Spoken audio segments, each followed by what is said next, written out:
आज इस वीडियो में हम फर्स्ट लॉ ऑफ थर्मोडायनामिक को मेल्टिंग प्रोसेस और बॉइलिंग प्रोसेस पर अप्लाई करेंगे और देखेंगे कि इन दोनों प्रोसेसेस में इंटरनल एनर्जी पर क्या इफेक्ट होता है, हम उसे डिस्कस करेंगे। तो सबसे पहले मेल्टिंग प्रोसेस की बात कर लेते हैं। ठीक है, यहाँ पर है कि let us consider mass m of a substance get converted into liquid on melting. ठीक है, हमने यहाँ पर एक सब्सटेंस का स्मॉल मास m कंसिडर किया है जिसे हम लिक्विड में कन्वर्ट करने वाले हैं ऑन मेल्टिंग के द्वारा। और ये जो सब्सटेंस हमने कंसिडर किया है, इस सब्सटेंस का जो लेटेंट हीट ऑफ फ्यूजन है उसे हमें कैपिटल L कंसिडर किया है। अब अगर हम इस सब्सटेंस को, ये जो सब्सटेंस हमने कंसिडर किया है, अगर इस सब्सटेंस को हम DQ अमाउंट ऑफ हीट दे दें, ठीक है, अगर हम इस सब्सटेंस को DQ अमाउंट ऑफ हीट दे देते हैं तो according to first law of thermodynamic के अकॉर्डिंग हम ये जानते हैं कि ये हीट दो पार्ट में डिवाइड होगा। एक पार्ट जिसके हेल्प से सब्सटेंस अपना इंटरनल एनर्जी इंक्रीज करेगा और एक पार्ट जिसके हेल्प से वो कुछ एक्सटर्नल वर्क डन करेगा। बट यहाँ पर क्या होता है कि जो वर्क डन होता है, ये जो वर्क डन हम देख रहे हैं, ये ज़ीरो होता है। वो कैसे? क्योंकि यहाँ पर क्या होता है कि जो वॉल्यूम होता है, मतलब मेल्टिंग प्रोसेस में जो वॉल्यूम होता है सब्सटेंस का जो मेल्ट कर रहा है वो एटलीस्ट कांस्टेंट रहता है। That's why change in volume dV is equal to zero.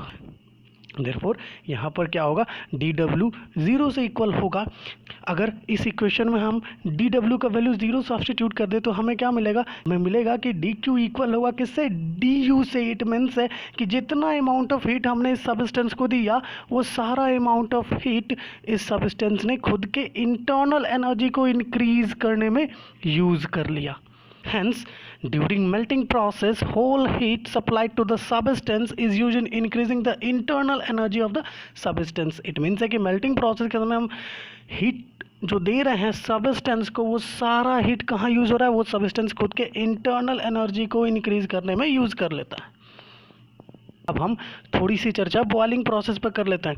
Boiling process के लिए भी हमने यहाँ पर कुछ थिंग्स को कंसिडर किया है, जैसे कि consider a liquid of mass m at a temperature equal to its boiling point. हमने यहाँ पर एक लिक्विड कंसिडर किया है जिसका टेम्परेचर उसके बॉइलिंग पॉइंट से इक्वल है, और ये जो लिक्विड है वो एक कांस्टेंट एक्सटर्नल प्रेशर पर है जिसे हमने कैपिटल P कंसिडर किया है। ठीक है, ये लिक्विड कांस्टेंट एक्सटर्नल प्रेशर पर है जिसे हमने कैपिटल P कंसिडर किया है।